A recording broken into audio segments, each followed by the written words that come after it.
right, so now our next lesson, we just finished up mop and now we're going to talk about scrapers. All right, so the thing with scrapers, some of them do actually swivel this way, and then some of them actually swivel this way. All right, you can buy some that have a handle that is bent, and then, this one I think it's 3 positions. No, maybe only it's 2. So, or you can buy some that are straight. We use the Unger Ninja because it does bend, and the reason actually I use this one is because it's a solid tool. That's actually why I like it. It's not so much because it does bend. So I guess where we'll start is ergonomics probably doesn't matter too much because you're not going to use it. In theory, you don't want to use a razor ever if you can avoid it, because you're always running the risk of scratching glass. A lot of times, even if you do everything right, when they make glass, so if you understand how glass is made, so try to do it quick. So when they make glass, especially tempered glass, what they'll do is, tempered glass probably specifically, is they take molten glass and they roll it out onto molten tin, okay? And then when it comes into one great big giant sheet, and then when they get orders, they say, okay, we need a piece this size, this size, this size. So then they got a machine that comes through and cuts them into plates. Now, if it's going to be tempered glass, what they'll do is they shave the sides so that way they're not like razor sharp, the glass, because it gets sharp. And when they do that, it kind of turns into dust.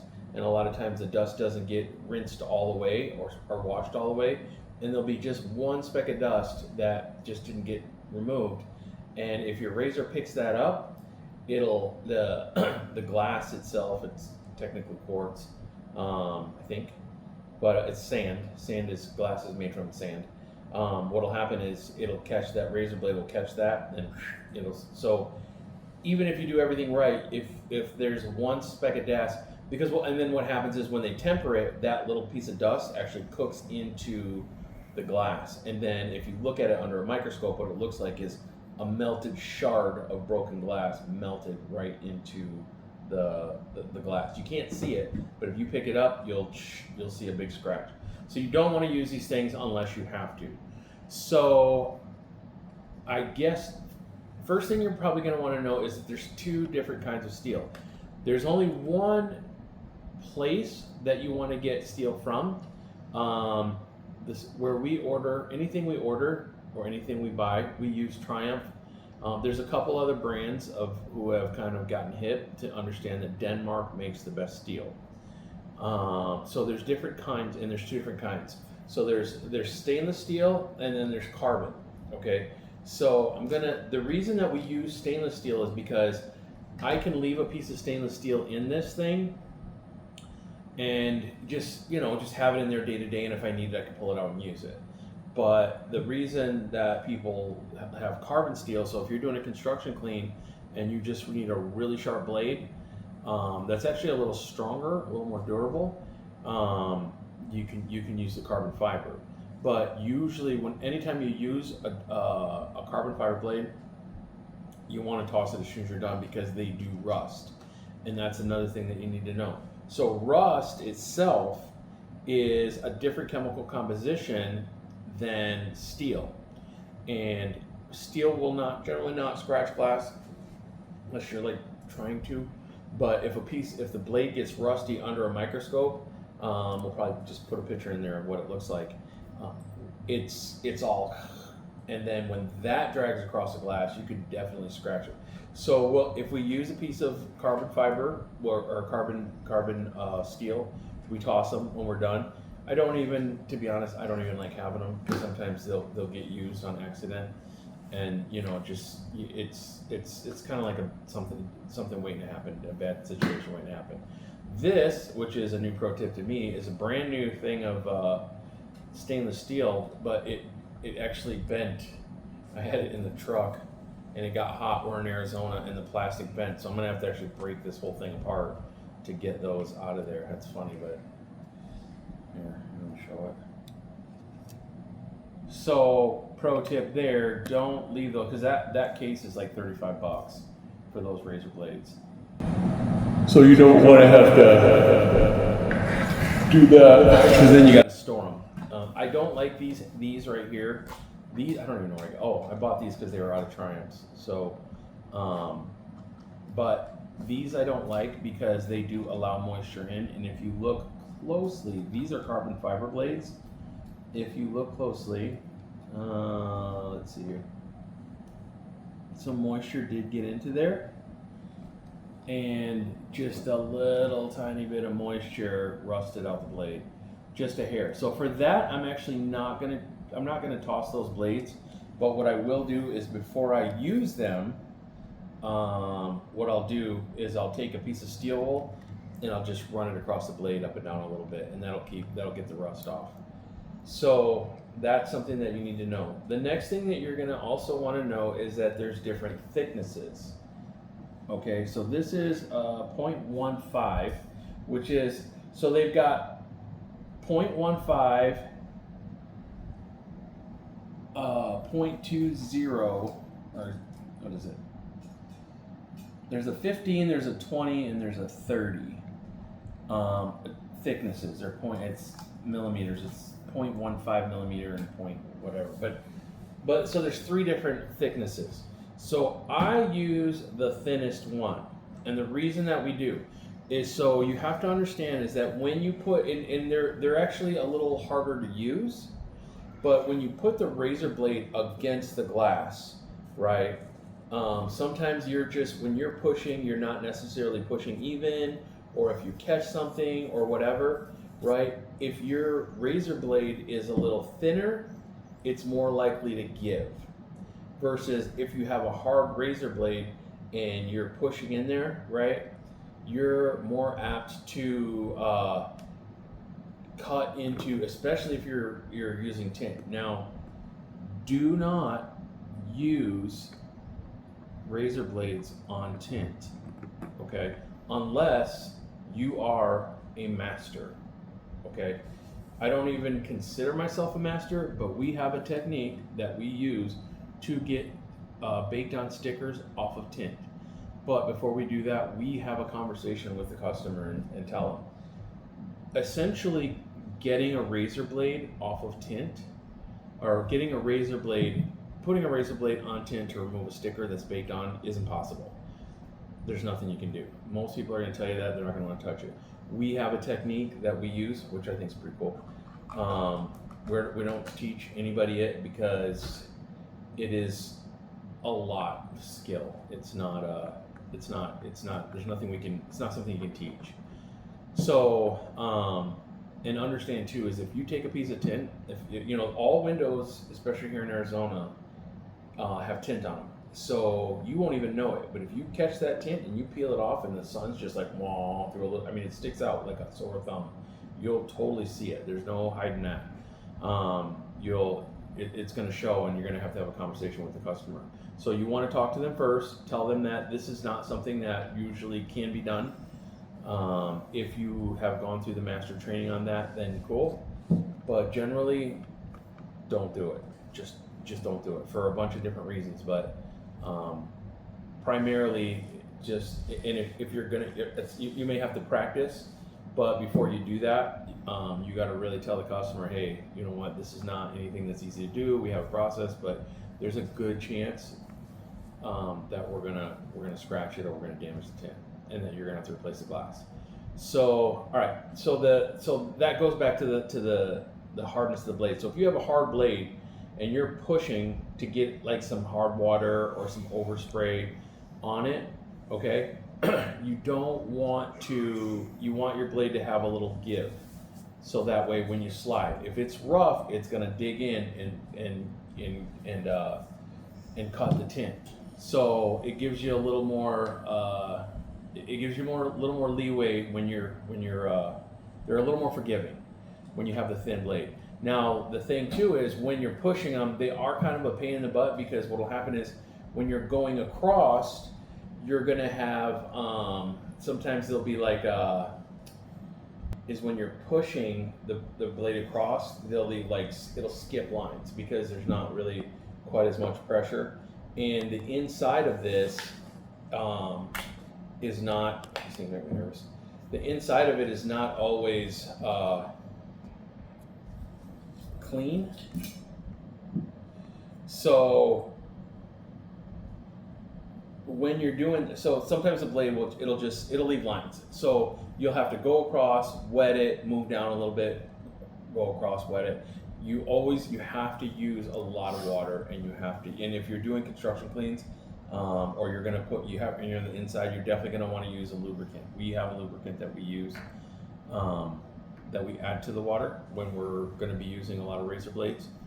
But that's just the peril of using the thinner blade, but just do it, even though it does suck.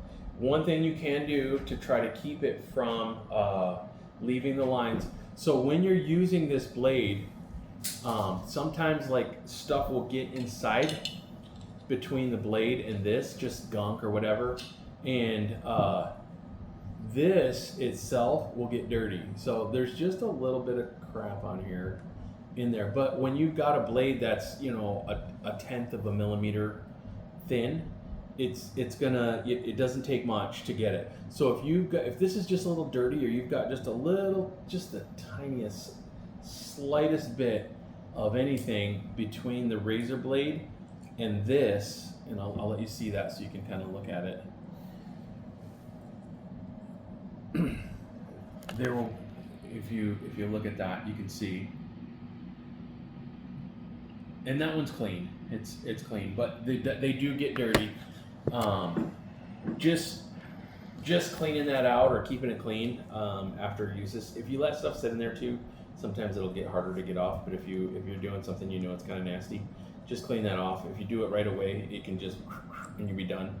If you wait and let it cook on there for a week or a month, or you change several blades and never clean it off, I mean, you can spend 10 minutes or even 20 minutes trying to get it clean to where it's not bugging you. You can buy these. I have not found a replacement that works as well. They sell replacements. I haven't found one that fit just right into here. So they would slide out, it'll hold the blade, we use it, but we haven't found one that actually holds the blade perfectly. So take care of this thing if you can. All right. Also, these blades are flippable, okay?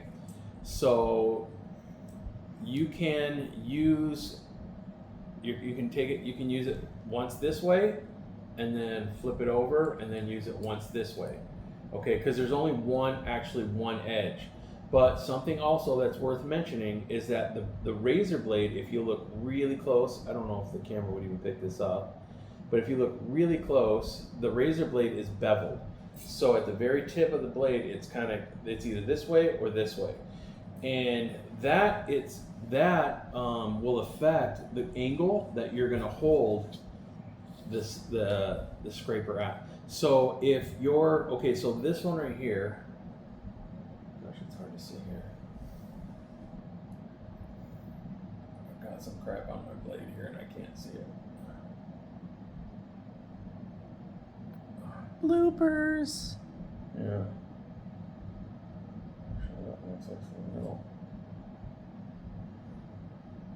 Ah, gosh. Okay, no, this is going down. Okay, so this one right here, the blade is going down.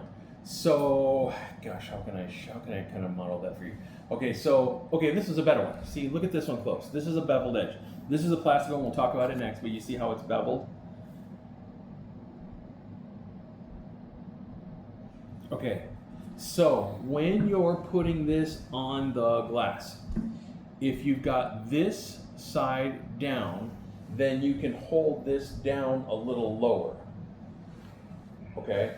When you've got this side down, you're going to hold it up a little more. Okay, this is going to be, when you've got this like this is going to be a little more aggressive, and this is going to be a little thinner. Usually you'll just kind of figure that out, because it's, you'll sit there and like, oh, which side's if I guess if you're really a master, if you're doing construction cleans, what do you want? This one? Yeah. Just to make sure they could see the beveled edge. There you go. Yeah, you can see it. Okay. So you can see that this bevels down. So this one can hold a little bit lower, but if you're using it this way with that part of the bevel, you're going to hold it just a little bit higher.